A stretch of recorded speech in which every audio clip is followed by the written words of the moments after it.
Hoje a nossa mentoria, nossa palavra, o tema de hoje é gestão emocional, ok? O que é gestão emocional? É a mesma coisa que administração. Gestão significa administrar. Administrar internamente, administrar a pessoa em si. Porque a gente sabe, a maioria aqui, e uma grande parte das pessoas, sabem administrar uma empresa. Fazem curso de administração de empresa.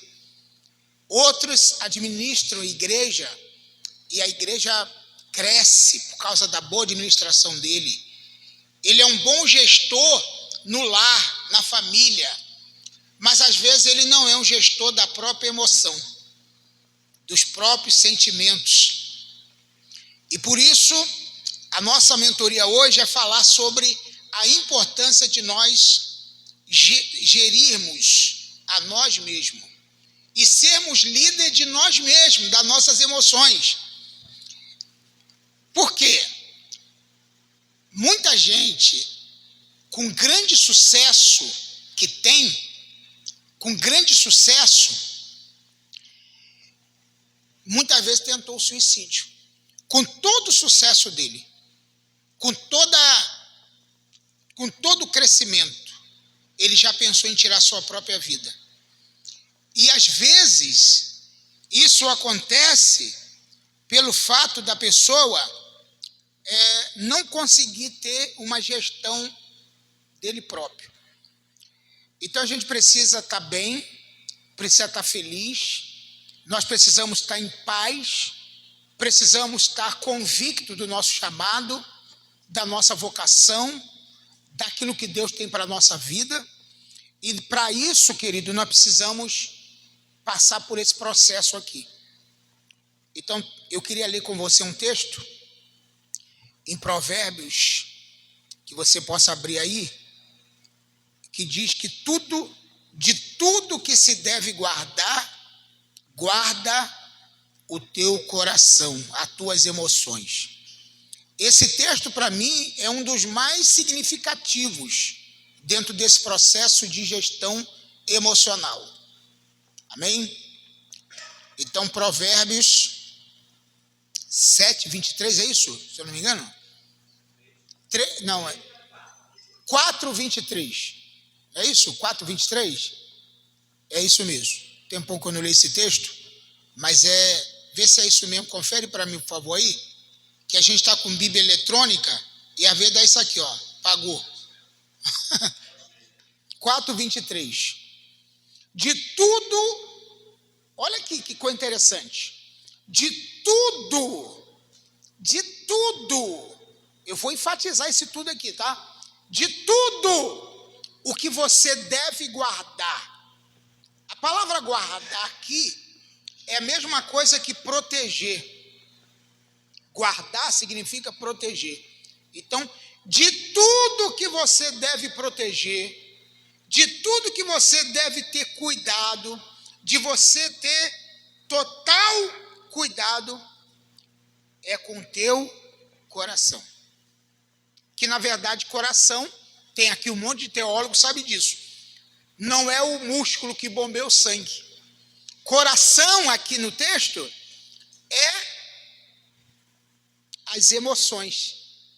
É a alma, a nossa alma. Isso é o nosso coração, a nossa alma é o nosso coração.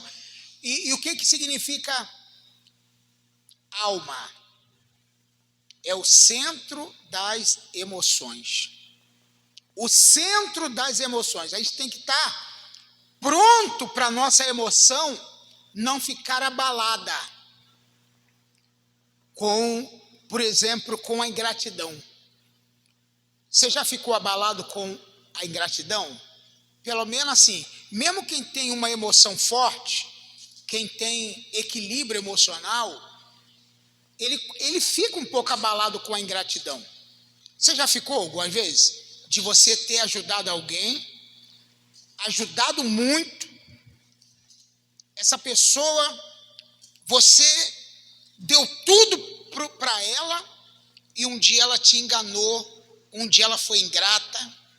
O que você sentiu?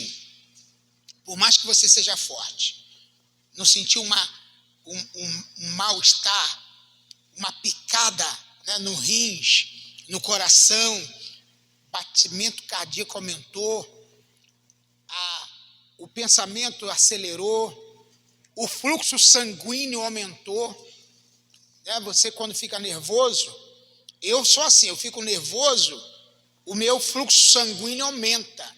E como eu tenho glicose diabética,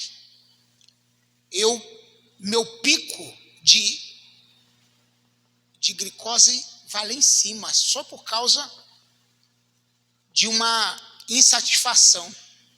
Então, na verdade, o líder, ele tem que fazer de tudo, o máximo possível, para guardar, proteger o coração dele.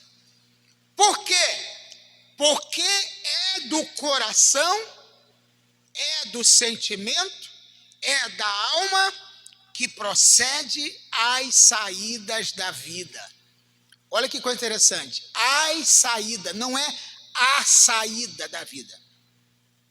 Procede as, plural. Então, daqui do coração, da sua emoção, sai as saídas, tem as saídas da vida. Então, eu quero dizer para você que você precisa se proteger. Paulo falou para Timóteo: cuida-te de ti mesmo. Vai passear. Outro dia eu vi Adalberto na praia. Vai para a praia. Vai passear. Porque você tem que relaxar. Porque se você ficar concentrado ali o tempo todo, naquela agonia, inclusive querendo que cresça. Eu já fui muito preocupado com crescimento. E eu estava falando outro dia com César, acho que foi ontem, sobre a questão do crescimento. O crescimento não é comigo, irmão. Eu achava que eu tinha que fazer crescer. Crescimento não é comigo. Crescimento é com Deus. Paulo plantou, Apolo regou, mas Deus é que dá o crescimento. Crescimento não é comigo. O meu trabalho é regar. O meu trabalho é plantar. Né? Às vezes eu estou plantando, às vezes eu estou regando. Às vezes eu estou regando, às vezes eu estou plantando. Mas o crescimento não é comigo, o crescimento é com Deus. Então, todo ministério, ele tem uma sequência de crescimento, mas, na verdade, nós temos que entender que esse crescimento também vai depender do meu preparo. Porque, às vezes, a pessoa começa um ministério pequeno, mas ele não se prepara para o crescimento desse ministério. Ele não vai para um seminário teológico, ele não faz uma faculdade teológica, ele não vai para cursos, ele não vai para congressos, ele não quer saber de estudar a palavra, se preparar tanto biblicamente, como intelectualmente, como socialmente, como família. Um dia um pastor jovem de 26 anos, ele não era pastor ainda, e falou: quero ser pastor, meu sonho é ser pastor. E eu falei para ele assim: tudo bem, você quer ser pastor. E a sua esposa, ela está preparada para pelo menos ser esposa de um pastor? Você já conversou isso com ela? Ah, mas eu nunca pensei nisso. Quer dizer, nunca tocou no assunto com ela. Porque o grande problema de muitos pastores hoje, ele pode até desejar o episcopado, como Paulo falou para Timóteo. Quem deseja o episcopado, excelente obra deseja, mas você, quando vai pastorear, ou ela, querendo ou não, ela vai entrar nesse negócio.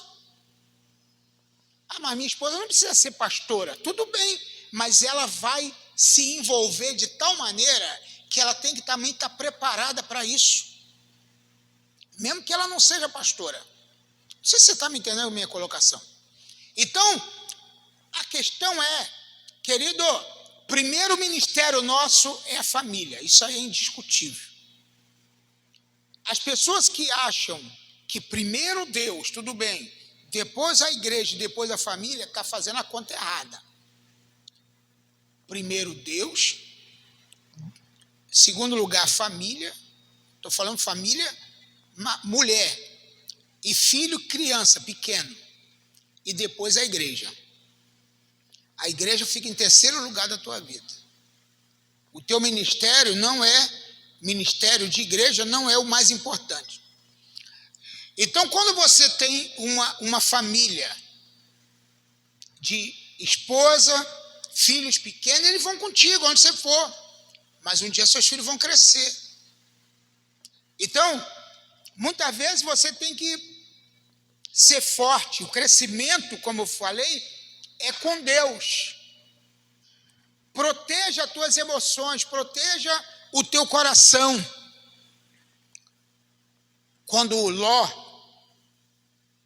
Quando Deus resolveu destruir Sodoma e Gomorra, a palavra que o anjo falou para Ló foi: escapa-te por tua vida. Depois você pode pregar até sobre isso aí. Escapa-te por tua vida. Saia dessa cidade. Você não vai salvar o mundo. Não adianta você ficar aqui, porque você vai morrer junto. Porque às vezes a pessoa ele quer salvar o mundo, quer salvar tudo. E ele, não, eu vou ficar aqui e tal. Eu já vi vários pastores naufragando no ministério e até mesmo na fé. Porque resolveram dar prioridade à igreja e esqueceram do ministério principal. E aí naufragaram. Hoje não tem nem igreja, nem família, nem nada. Não, primeiro, a Bíblia fala, interpretando mal o texto. Buscai primeiro o reino de Deus, pastor, está escrito. O reino de Deus. E quem falou que o reino de Deus é igreja? Igreja é uma coisa, reino de Deus é outra. Reino de Deus não tem nada a ver com a igreja. Você pode priorizar o reino de Deus e muitas vezes não está pastoreando. Entendeu? Por exemplo, o que está escrito na Bíblia? O que adianta você ganhar o mundo todo? Está escrito isso? O que adianta ganhar o mundo todo e perder a sua alma? O que significa perder a alma? Perder o sentido da vida. Perder a alma não é perder a salvação nesse contexto, não. O que adianta ganhar o mundo todo e perder a minha salvação? A alma aqui não é salvação. Perder a alma é perder os momentos bons da vida. Perder a alma é você perder as oportunidades de se cuidar. Perder a alma é você perder a oportunidade de sair com seus filhos, de passear no parque, de levá-los no cinema, de levá-los no teatro, de soltar pipa, como eu já fiz muito com meus filhos quando eu era criança, jogar bola de gude. Então, muitas vezes a gente deixa passar essas oportunidades, quer dizer, perder a alma. E a alma significa a vida. Deixar passar a vida.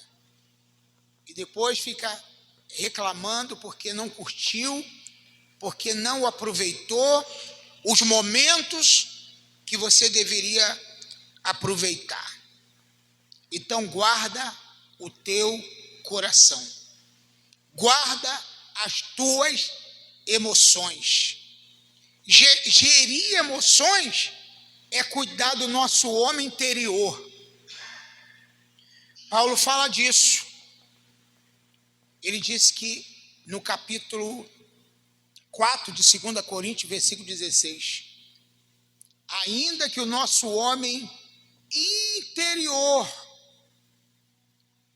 ou exterior se corrompa, ainda que o nosso homem exterior se corrompa, contudo, o nosso homem interior se renova a cada dia. Deu para entender?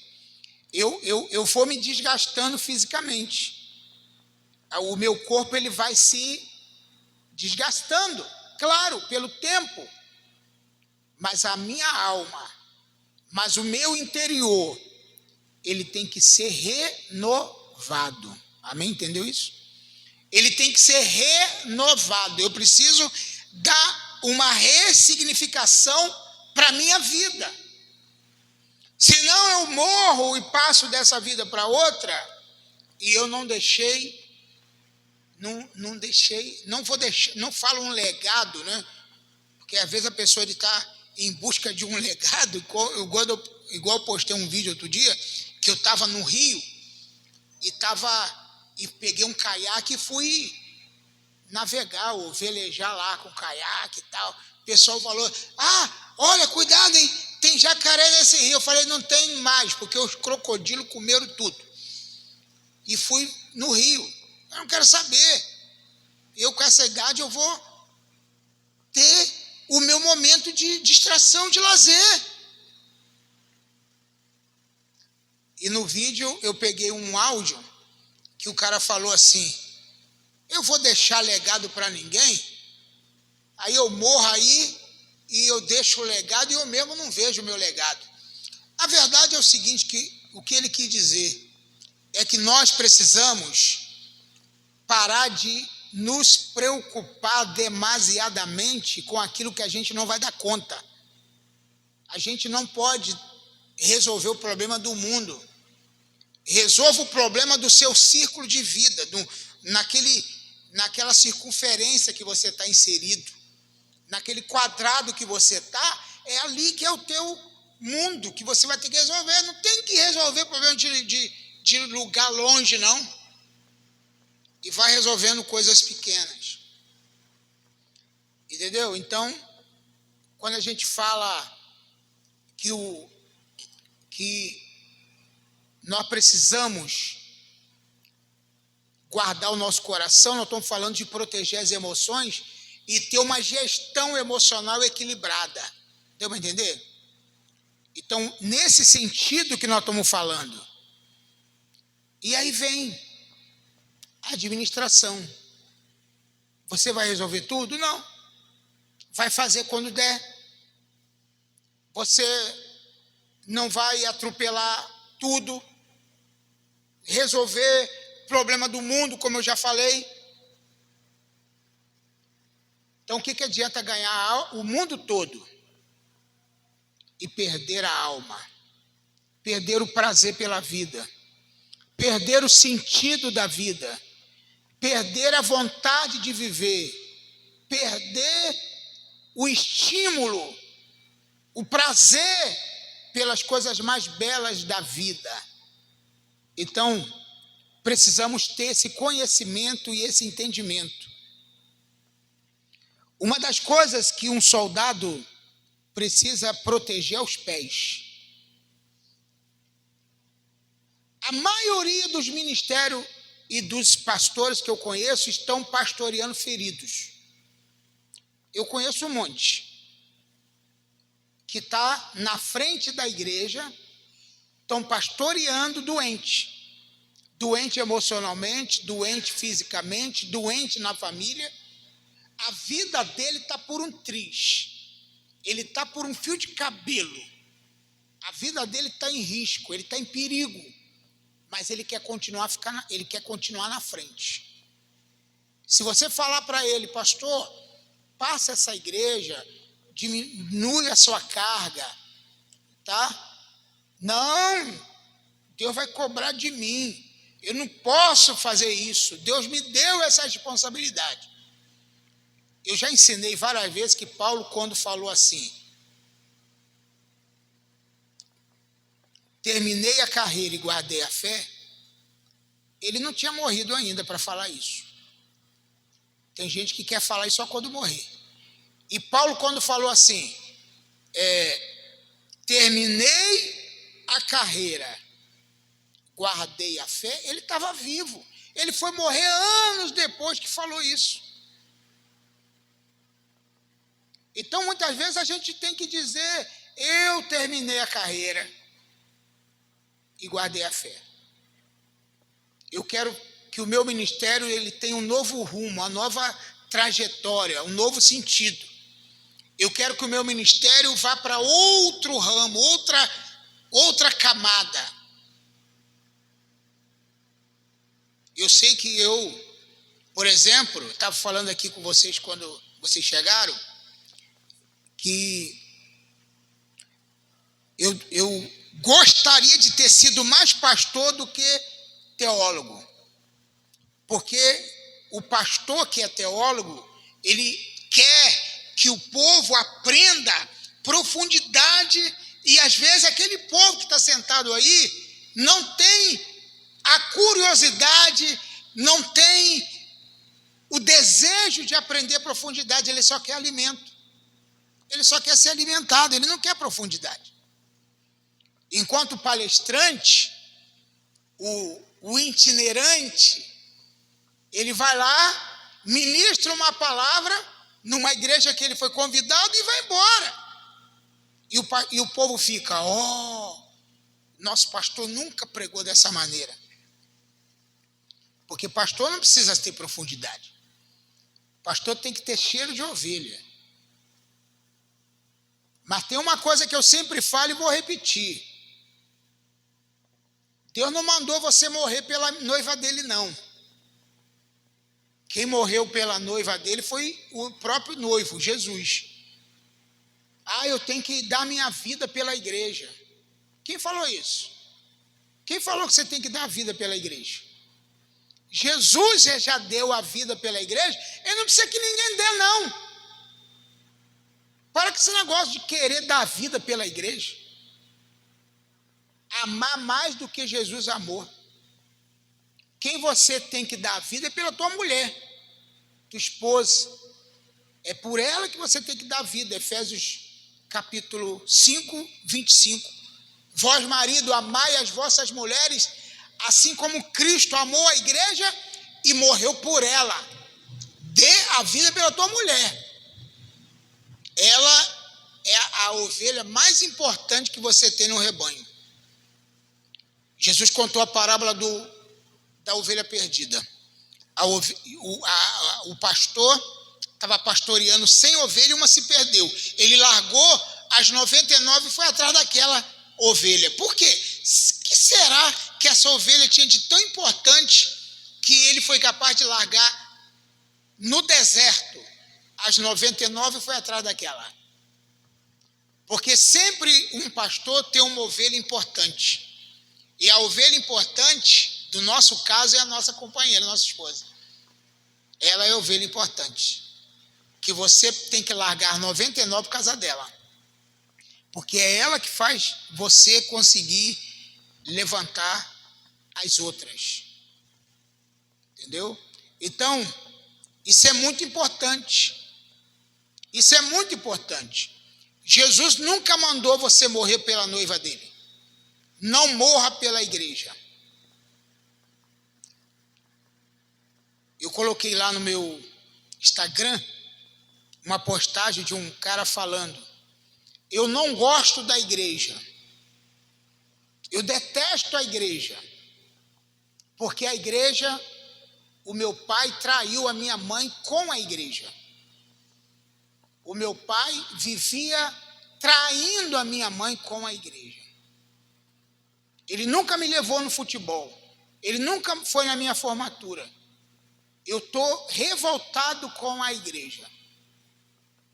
Por quê? Por um lado, se eu tivesse um pai que fosse da igreja, eu estaria agradecendo a Deus. Eu não tive um pai que vivia na igreja, mas eu queria ter tido. Mas tem gente que teve um pai que viveu na igreja e está reclamando hoje. Meu pai era crente, vivia na igreja. Por quê? Você queria um pai beberrão? Você queria um pai cachaceiro? Você queria um pai viciado em drogas, que gastasse o dinheiro dele e da família toda na rua? Porque tem gente que reclama de barriga cheia. Ele teve um pai que viveu na igreja, mas também nunca deixou faltar nada em casa, porque sempre trabalhou e pastoreou ao mesmo tempo. Mas eu odeio a igreja, porque meu pai vivia na igreja. está reclamando de barriga cheia. E por outro lado, eu não acredito, eu não acho que um pastor deva viver o tempo todo pela igreja, porque Jesus não mandou você morrer pela igreja. Ele morreu pela igreja. Ele morreu pela igreja. E não precisa que ninguém morra por ela. Como Paulo falou para Timóteo: Timóteo, cuida-te de ti mesmo. Cuida da tua saúde, cuida da tua alma, cuida da tua família. Como Provérbios capítulo 9, versículo 9 diz: goza a vida com a mulher da tua mocidade. Aproveite a tua esposa, aproveite a mulher da tua mocidade. Viva momentos maravilhosos com ela. Mas cuidado para você não perder tudo. Hoje mesmo tinha um pastor que viria aqui hoje. Ele falou: pastor, eu vou poder ficar até às 9, porque eu tenho um compromisso no monte. Tem uma pessoa que está precisando de oração na família, e essa pessoa, eu vou no monte às 9 horas com ela, com a família. Ok, tudo bem. Não tem problema nenhum você cuidar da família dos outros. Mas a questão é: e a tua família? Quem está cuidando? Quem está cuidando da tua? Então, às vezes a gente quer consertar a vida de alguém com a nossa desgovernada. Às vezes a gente quer tratar da vida de alguém com a nossa vida bagunçada, irmão. Aí a pessoa fala: não deu para vir. Vai me dar uma desculpa hoje. Não deu para vir, pastor. Eu tive que atender rápido. O problema de muita gente, querido, é que vive ele é o bombeiro, pastor, líder bombeiro, que vive apagando incêndio dos outros, tentando livrar a pessoa da prova que ele mesmo procurou. Tem gente que ele arruma prova para a vida dele e chama você para resolver. Pastor, minha vida está assim, vem resolver meu problema, pastor. Mas foi você mesmo que procurou isso aí, cara. Você vai resolver. Não vai adiantar eu ficar tentando apagar o teu incêndio agora. Você mesmo tocou gasolina e tocou fogo no negócio, pô. Não tem gente assim? Que ele, em vez de reparando os problemas dele, ele vai trazendo mais confusão para ele mesmo. Isso é horrível, irmão. Cuidado. É o soldado do pé ferido. Então tem gente com pé ferido. Uma das armas, presta atenção no que eu vou te falar. Uma das armaduras que Paulo fala em Efésios 6 é calçar os pés na preparação do evangelho da paz. Proteger o teu pé. Você vai lá no segurança do trabalho, quem trabalha em construção civil, ou quem trabalha em outro tipo de trabalho de risco, ele tem que ter capacete, ele tem que ter luva, ele tem que ter cinto, e ele tem que ter um sapato protegido. Até quem trabalha com eletricidade tem que ter sapato de borracha. Dependendo da altura, ainda tem que ter um curso, né? Por quê? Porque a pessoa ele tem que ter um preparo para isso. Aí o líder ele vai para prova desprotegido, sem preparação, calçando os pés na preparação do evangelho da paz. Por quê? Porque preparando, o evangelho é da paz, não é? Está escrito: calçado os pés na preparação do evangelho da paz. O evangelho é da paz, não é? É da paz, irmão. Mas vai entrar nele para ver a guerra que é. O evangelho é da paz, graça e paz, a paz do Senhor, paz de Deus, não sei o quê, é da paz. Mas quando você entrar, você está na guerra. Se não estiver preparado, não vai ter paz, não. Aí ele machuca o pé. A unha encravou. Rapaz, estou com a minha unha encravada. Mas não é nada, não. Estou com a unha encravada aqui, mas depois sara. Daqui a pouco vira um pus. Daqui a pouco você perdeu a unha. Daqui a pouco você perdeu o dedão do pé. Daqui a pouco você perdeu o pé. Por isso você tem que preparar o pé. Quão formosos são os pés daquele que anuncia boas novas. Formosos são os pés daqueles que anunciam o evangelho. Cuidado com o teu pé. Por isso que a Bíblia fala em Provérbios: guarda o teu pé quando entrar na casa do teu próximo. Guarda o teu pé da casa. O pé é perigoso. A criança, quando nasce, hoje em dia a gente sabe que existe o teste do pezinho. Para que serve o teste do pezinho? Quem sabe aí, você que é pai? O Adalberto é pai recente, né? Recente que eu digo, já tem... Quantos anos teu filho? Quase 10. O mais novo tem 5. 5. Não fez o teste do pezinho, Adalberto? Para que é? Se tem algum problema no corpo inteiro. O pé faz o diagnóstico do corpo inteiro. Como é que está o teu pé? Eu tô com uma bolha aqui. Eu tô com, como é que é o nome? Com esporão. Tem um calo aqui no meu pé, me incomoda. Eu andei com calo muitos anos. E o calo não sarava. E eu fui no médico. E eu não sabia que eu estava com diabetes. Aí eu fui ao médico. Falei, rapaz, um calo aqui que não sara, a gente não tem que ficar andando com assim o pé de lado aqui, ó. Aí ele fez exame e falou aqui, ó, o motivo. Qual o motivo? O senhor é diabético. Falei, eu? Por isso que não sara. Enquanto não tratar isso aí, esse calo vai ficar aí. Você viu o que acontece? O calo sumiu, porque eu comecei a tratar.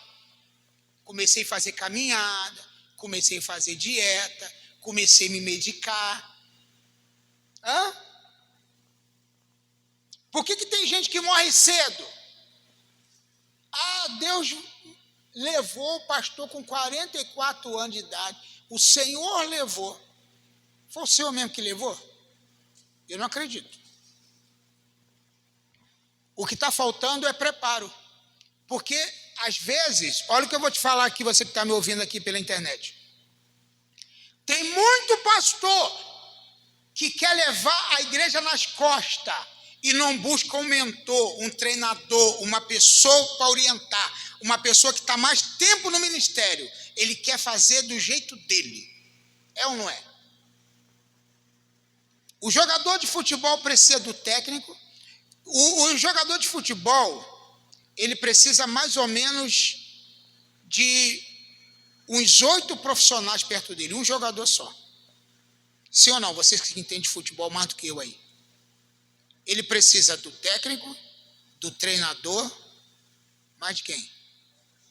Massagista, fisioterapeuta, nutricionista, psicólogo. Ele precisa também do psicólogo para tratar da cabeça dele. E precisa também de quê? De um gestor financeiro. Quantos jogadores de futebol aí que enriqueceram e ficaram pobres? Por que ele ficou pobre? Porque ele não teve gestão financeira. Gastou o dinheiro, o tanto que ganhava, gastava. Então, às vezes o cara é pastor, mas ele não quer ter um treinador com ele, ele não quer ter um mentor. Eu ofereço minha mentoria e falo, como o Adalberto está fazendo mentoria para pregadores agora, o cara não quer não. Ah não, o Senhor, aí você vai ver o pregador, a pregação dele é copiada do YouTube. Ele não é um pregador dele mesmo preparar a mensagem dele, fazer o próprio esboço. Não é assim? Ele imita os outros. Ele escolhe um aí que ele gosta e começa a fazer igualzinho que eu estou fazendo. Mas ele não é pregador, porque ele não quer ter um mentor. Viu o que eu estou falando? Eu estou falando o seguinte, o jogador de futebol precisa de várias pessoas perto dele. Treinador, técnico, massagista, fisioterapeuta, nutricionista, gestor financeiro, e um monte de coisa. Eu acho que quase uns 10 gente para... O artista precisa de quantas pessoas? Várias pessoas para guiar a vida dele. O músico, o cantor, ele tem que ter várias pessoas perto dele. Então, por que o pastor, o líder, não quer ninguém? Ele tem que ter alguém para conversar pelo menos uma vez por semana. Você tem que ter alguém para conversar pelo menos uma vez por semana, ligar para ele e fazer um videoconferência, mesmo que não for pessoal. Pastor, como eu já fiz várias vezes com o Valdemar, fiz com o César, tá? E com vários outros, da gente parar ali, ó, botar o vídeo lá e pá, e pá, e pá, você tem que fazer assim, faz assim, faz assim, faz assim, faz assim. Ah, mas por aqui não dá não, não vai por esse caminho não, vai por esse. Você tem que ter esse tipo de pessoa, porque senão eu tenho meus mentores pessoais. Eu tenho um mentor na área da família, que toda vez que eu preciso de uma orientação familiar, é nele que eu recorro. Eu tenho um mentor financeiro, porque eu preciso de orientação financeira. Porque tem gente que nada e morre na praia. E não arruma nada. Ele tem uma gestão péssima financeira. E tem outros que precisam de uma gestão emocional. Você está preparado para, quando alguém te machucar feio, você sair daquela batalha ileso? Está pronto para sair dessa batalha ileso? Sem crise? Ou você vai sair todo machucado e ferido? Porque pastor que fere é pastor ferido. Pastor que machuca é pastor machucado. A ferida dele não foi curada ainda. Hoje eu encontrei com um rapaz e falei, e aí, tudo bem contigo? Eu estava caminhando, encontrei ele, e ele, tá, pastor, tudo bem. E aí, tá lá, no pastor tal? Não, estou mais lá não. Mas por que você não está lá, cara? Fica lá. Não, aquele pastor é muito ignorante. É o pastor ferido. Quando ele está ferido, ele fere os outros. Ele não mede as palavras. Ele não busca o momento certo de conversar com o membro. Ele fala do púlpito que ele quer falar. Ele joga piada. Ele conta da vida dos outros. Ele se estressa. Está vendo que ele está bufando ali. E na hora dele pregar, ele solta tudo ali. Porque, na verdade, ele está machucado. Deu para me entender até agora? Então, nós precisamos buscar essa ajuda. Amém, querido? Deus continue te abençoando poderosamente. E que você e eu possamos aprender a ter uma gestão emocional. Eu preciso. Eu posso ensinar para vocês aqui o que eu faço. Por exemplo, uma caminhada é muito bom para várias coisas. É bom para o coração, E é bom também para a mente, para a alma. Vai fazer uma caminhada.